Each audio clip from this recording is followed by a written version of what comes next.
Hi, friends. It's Dr. Lydia here. And tonight we have a really ubiquitous topic, a topic that so many women can relate to. We're talking about feeling unappreciated in romantic relationships. And today you're going to have some key takeaways, some real practical tips and tricks. Leslie's going to share with us about her story. I'm going to share sorry, it's just getting some playback there. I'm going to share a little bit about what I've seen in my practice, and you're going to leave with, I think, just a new appreciation for yourself and just feel a lot better about this whole topic. So, if you're new to us, my name is Dr. Lydia from the original L60 Emotional Detox and Reset, and I'm here with mentor Leslie, my aunt. Hi, Leslie. Hey, how We you help doing? busy, everyday women feel better with their emotional health. If you are into emotional health topics, definitely subscribe to our channel and like this video if this is a key topic for you. So, Leslie, feeling unappreciated in romantic relationships. I know you have a few thoughts for us tonight. What would be some like signs or symptoms? Like, how do people know that they might be feeling this way? Yeah, and the topic of unappreciation can happen in many ways. It can happen in the workplace. It can happen with children. I think that's probably one of the toughest places, the parent-child relationship. Tonight, we're going to focus on romantic relationships and partnerships, which is a tough spot too. And I think when you're feeling unappreciated, you can kind of have that feeling like you're invisible. Your confidence gets low. Your mood can really come down. You can start withdrawing. Sort of anger starts building inside of you, and it doesn't feel good. And I think as it goes on, if it continues to go on, you can really feel lousy. We're going to touch on some of the things you can do about it, but I wanted to kind of talk about the topic overall because I think I kind of say women are silent achievers, if you know what I mean. We kind of go about our business, we multitask, we can get lots of things done, we're busy, we can be superwoman, right? And men, I think, are more, let's say, outward with their accomplishments. They're easier to appreciate, easier to give feedback because their stuff and what they take on is sort of in your face, and it's easy to comment on. So much of what a woman does is kind of expected. Things like laundry, cleaning, kids stuff, driving kids places, making meals is a classic one because I think making meals is such a huge thing. The day-to-day things that women do, I think oftentimes they go unnoticed and we don't get the appreciation for it. And it can really, really, really build on us. And I think we tend to kind of push through, but we ruminate on it. We are thinking about it. And again, it builds. And that really is our mission in life, is to get women so that we are dealing with things when they're happening, as opposed to letting them build and sort of do the internal damage. So that's kind of how I see the overall situation. Yeah, I think it can be so confusing too because we're raised with certain role expectations. So there's a part of us that wonders, like, should I be appreciated for all the cooking and cleaning and laundry that I'm doing? Or is it a weakness that I need this validation? But it really isn't. I think it's very human to need to be seen and heard and understood. And so if people don't sort of see that day-to-day stuff that you're putting in to make their lives run smoothly. We were Yeah. talking before this. Imagine like never having to cook a meal. So, right. And just having food magically show up in front of you, 3 meals a day, packed lunches, things like that. Like that's incredible, right? Exactly. And, I kind of reflect on my relationship a little bit in this topic with my partner. I have an extremely talented man in my life who can do everything, build everything. He's crazy. So his work that he does is very easy to notice, and it's work that most people can't do. So he constantly gets praised. He can really do everything. And Mhm. I'm kind of the thinker behind our relationship. I make a lot of our investment decisions. I manage our money. I manage our bills.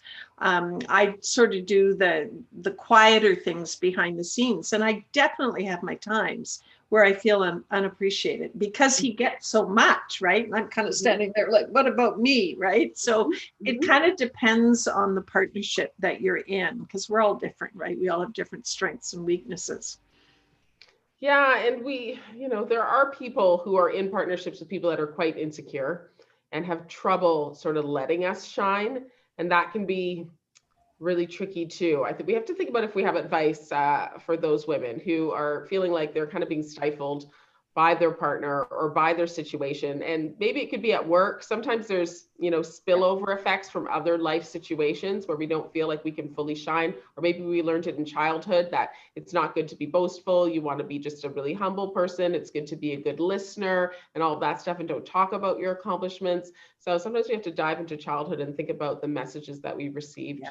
Yeah. And I think the number one thing that I see when you're feeling unappreciated, and it often works, is to appreciate the other person, is to really have a look and make sure that you're throwing some appreciation out. It's that old, slogan that I love: treat people the way you want to be treated. So if you're feeling underappreciated, make sure you're appreciating your partner.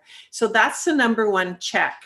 And not stupid appreciation. I'm talking about really have a look at them and decide what it is you want to appreciate so that it's meaningful, and start there and start throwing some appreciation, maybe a little more than you normally do. And I think oftentimes you're going to find you're going to get it back. Our partners are good people for the most part, right? So often you're going to get it back. But after that, if you're finding it isn't coming back, then it's time to talk. So that's before the rumination begins and the thinking and the negative chatter. So speak up about how you're feeling, and kindly, calmly. It doesn't need to be a blow up, but just let your partner know how you're feeling, and be sure that you can articulate what kind of appreciation you're looking for, because we all like different stuff. Maybe you like a gift, or maybe you like a big hug, or maybe you like it verbally in front of your children. I mean, there can be real key instances of the kind of appreciation you're looking for, and you need to be able to communicate that. Yeah, I think it's so important what you're speaking to there about knowing your love language. There's like the 5 love languages: the words of affirmation, acts of service, receiving gifts, quality time, and physical touch. So there's 4 different types. There's a quiz online. If you haven't taken it, take it and see. But the way you might need to be appreciated, it might differ from your partner. And maybe they just don't know that, right? Like we kind of assume that people can read our mind, and they really can't. Yeah. So being really specific about the ways that you like being appreciated can just ensure that you get what you want, basically. Yeah, that's so important, and we are so different. Another thing that I think happens when we get in that unappreciated place, that all of us have probably been in from time to time, is we get that real negative chatter going on. And that's the rumination thing, where the thoughts are building and it starts escalating. And then you start looking for it and you start assuming things. And that's such a bad place for us to be. So if you feel that's coming on, really try to overcome that with positive thoughts and positive actions, like communicating with your partner or praising him or her. Really take the time to do those steps. And the last thing that I always talk about on this topic is learning to appreciate yourself. Mhm. We know when we do something good, right? Or maybe you've had a really long, hard day. You've been helping your kids all day, and it's 5 o'clock, and your day's over, and you're like, yeah, that was a great day. I really came through for my kids. And reward yourself. Go and get a pedicure or a massage, or phone a friend and treat yourself to, a dinner out. But learn how to appreciate and value yourself as well, because that can kind of fill the cup a little fuller sometimes. Yeah, and I'm really appreciating the little things, like we won't always talk about what it took to make a meal that got scarfed down in 5 minutes, or how we spent, 30 minutes organizing the laundry and putting things away in a systematic way. But we have to start sharing our day and telling people what we did. And just, like my boyfriend, when he's eating some food, I'll be like, isn't that food so good?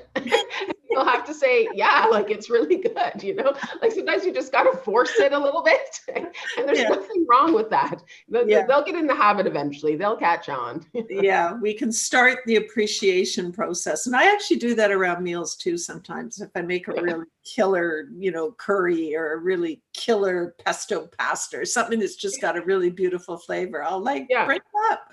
Sometimes we have to do that. It's our only option sometimes, and there's no Yeah. shame. because again, a lot of us are raised to be humble and be good listeners, but it's okay. Let people appreciate you because it does feel good. It feels good to appreciate somebody else. Let somebody do that for you.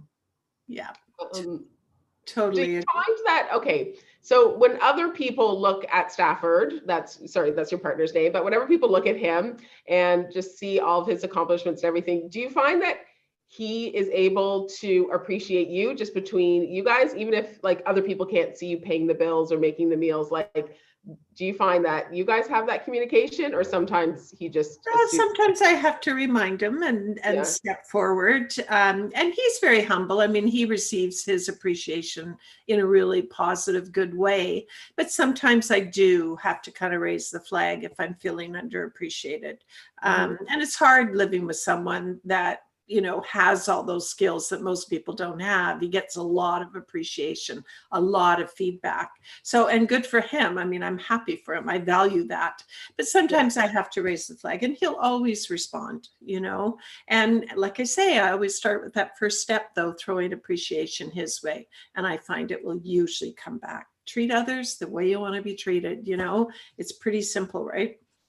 Yeah, I think, and what's important there is that it's kind of the opposite of what you want to do. Because when you feel underappreciated, like your inclination is to just underappreciate back and get salty and be resentful and kind of pull back and sulk a little bit. But like actually taking that step forward to be like, you know what, it's really amazing that you can do X, Y, Z. Like it softens it a bit, and it does make that person more receptive if you have feedback around how you want to be appreciated. Yeah, and it puts you in a more positive place, right? Than ragging or nagging or Mhm. getting upset that you're not appreciated. And we've all been there, we've all done that. But if you start with that sending appreciation and kindness the other way, and then you start to receive it, it puts you in a much better interaction, obviously, right? Much more positive spot. Yeah, 'cause it's the kind of thing that you want to be genuine, right? You don't want to force it down somebody's throat and be like, appreciate me, right? Like that doesn't intimidation, that doesn't feel genuine. It's not going to give you that warm, fuzzy feeling. So we do have to set ourselves up for success. Yeah, I kind of compare it to, you see some couples where they're telling each other they love each other all the time. And you're kind of, the way you say it so much. And like, is that real? Is that authentic? And it's Yeah. kind of the same with appreciation. If you're throwing compliments constantly, I think they start to lose a bit of meaning. So it's like anything. We have to pick our battles. We have to decide what is most important, right? What is it that's going to make us feel better? And then articulate that. Yes, yes. I think we have to also think about if it's a theme in our life, generally speaking. Are we underappreciated in friendships? Are we underappreciated at work and now with our partner and with our kids? Because if that's the case, then we probably do need to do some work around boundaries, around our own self-esteem, around recognizing our own worth. And we have to be aware of those themes. Or is it just simply a problem between, a singular person? But I think for a lot of us, who are chronically underappreciated, there's an aspect of codependency there. We're just putting other people's needs before ours.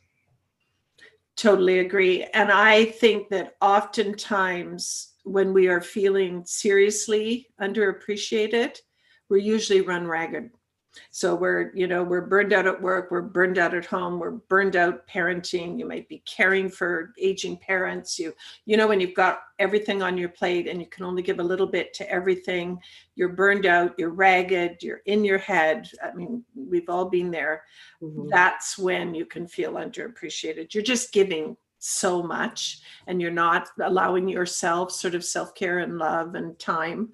I think that is when often you will feel unappreciated. So you need to be able to check that and realize that you're in that burnout phase.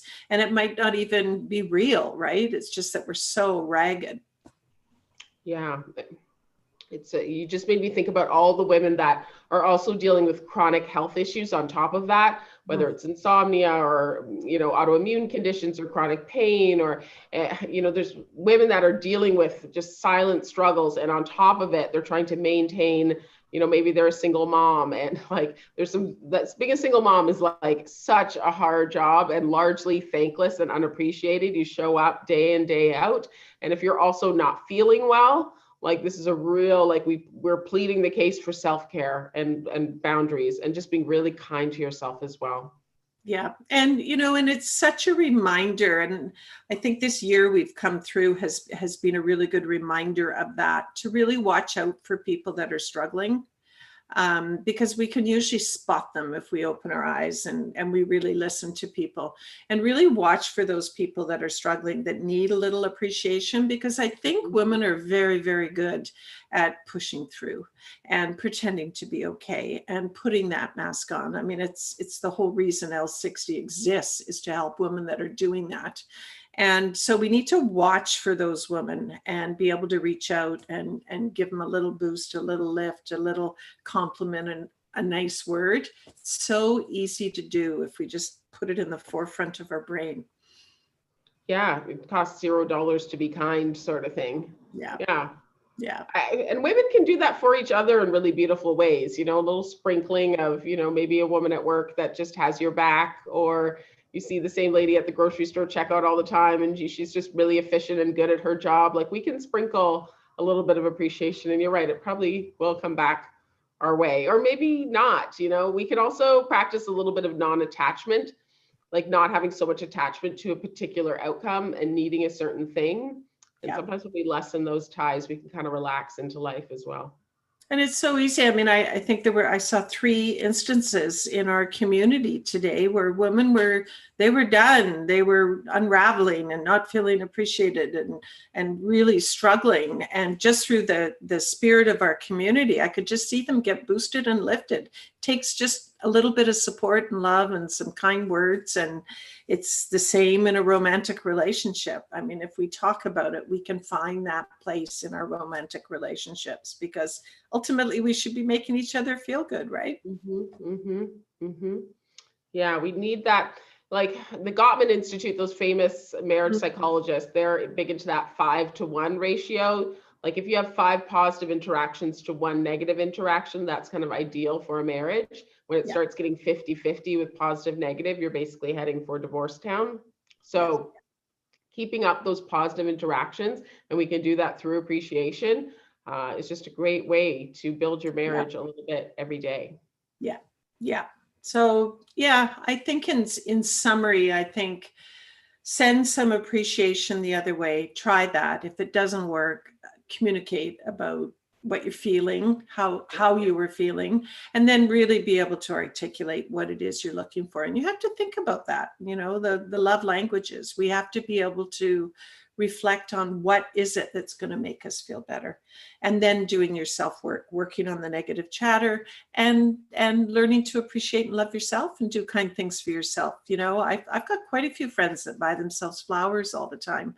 My thing is massages. When I'm feeling I need a little appreciation, I go and have a massage. I love massages. So yeah, it's kind of a simple process, but it has to be real. Love it. Love it. That's a great way to sum it up, Leslie. So we're going to pop over to our free Facebook group now, Emotional Health Matters. If you like doing emotional health work and you are just, pouring your heart out there and working on expanding your consciousness and developing that greater sense of self, we'd love to have you in our free community. Definitely like and subscribe to our channel. We're live every single Tuesday at 9 p.m. EST. And the link for the Emotional Health Matters group will be in the description below. Thanks so much for joining us tonight. Thanks for joining us. Good night.